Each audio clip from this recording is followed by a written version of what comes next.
I'm Satpal Gulati, Indian Revenue Service 1993 batch. I'm Additional Director Income Tax System. I'm posted in Directorate of Income Tax System since 2008.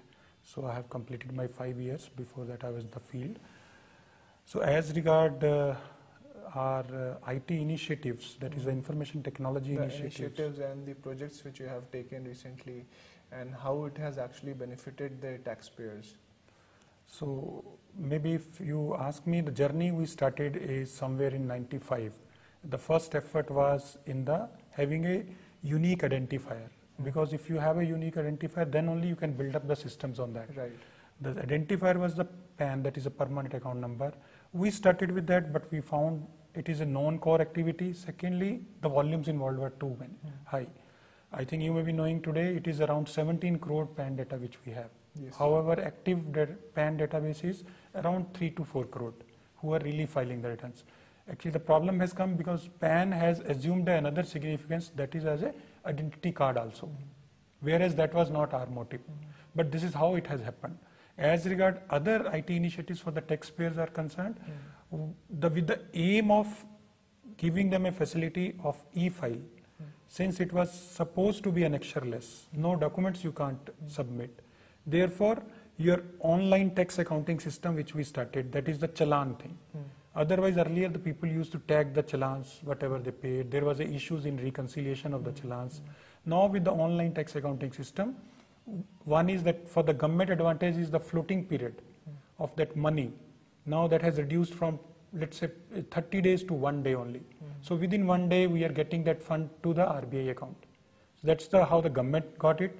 How the taxpayer got benefited is that now he has to not handle, you have to keep safeguard his challan copy.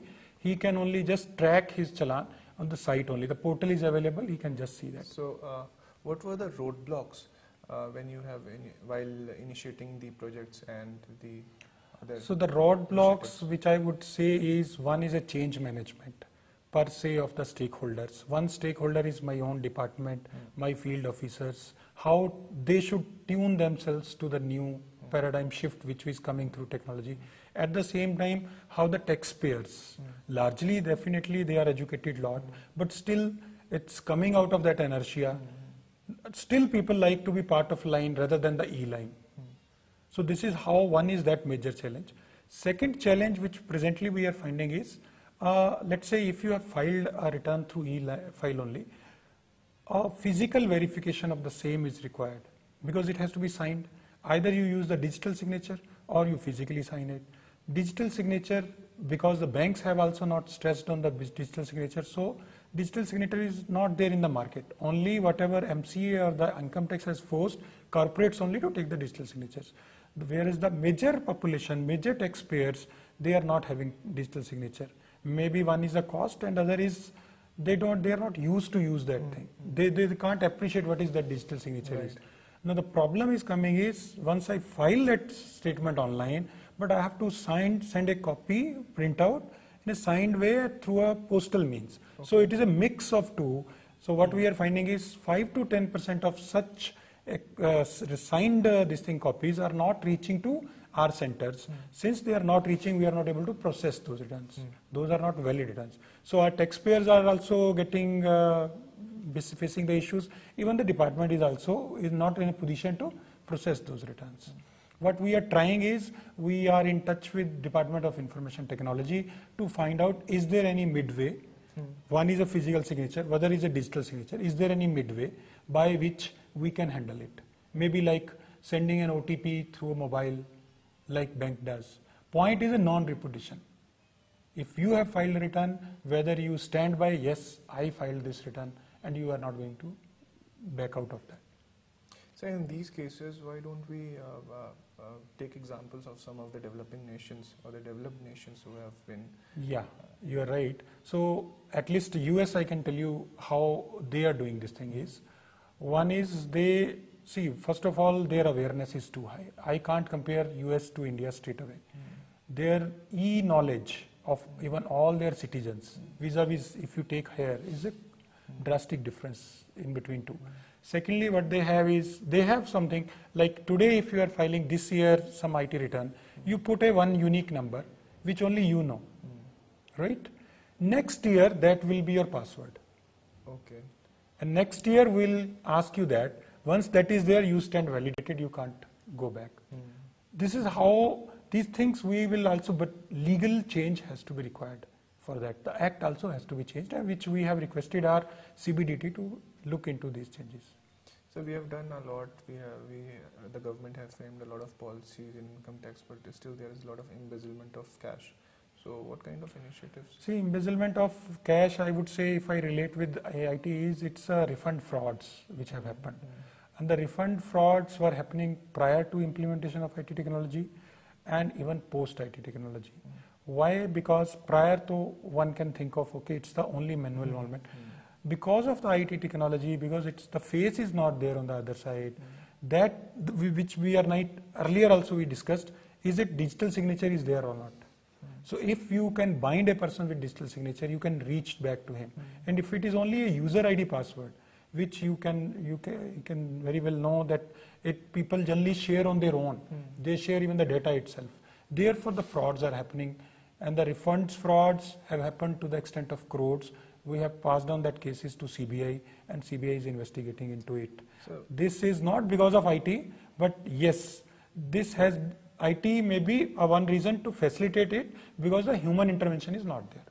So when we talk about coming back to e-governance, there is a lot of issue regarding the trust and the confidence in the mind of the people. So how should we change the mindset of the common people to use the digitalized thing and not to get into the queue for hours and then... I think once they will know the benefits of it, definitely. Let me share one stats with you. Is there a security issue still? No, let me share one figure with you that our 70% of our e-filing, whatever returns we are getting, are through the voluntary compliance.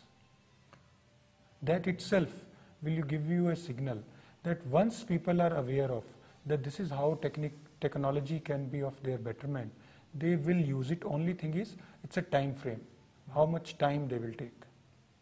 There are different set of people. Younger generation, you will find, they will immediately adapt to that. They even wait for eagerly that.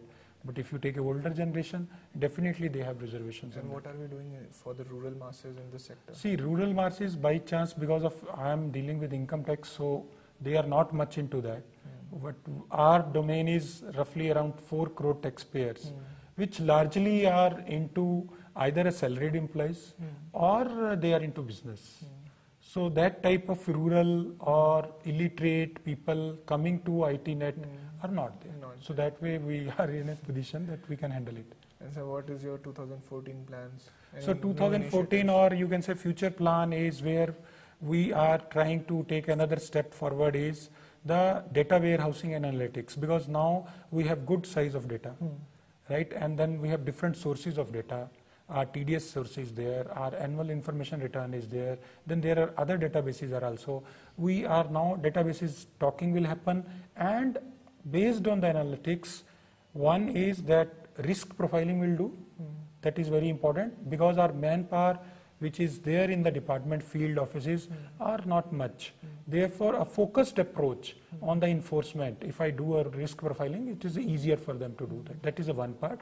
Second is, we'll even help the policy makers that this, how the sensitivity analysis, if I give you, okay, this type of nature of payments, we are finding it's going up. If I tweak the rate like this is how much more the country is going to gain out of it. What exactly is the tentative date you have set? So the pilot project is on, and maybe I can say 2014 definitely we should see that it is implemented.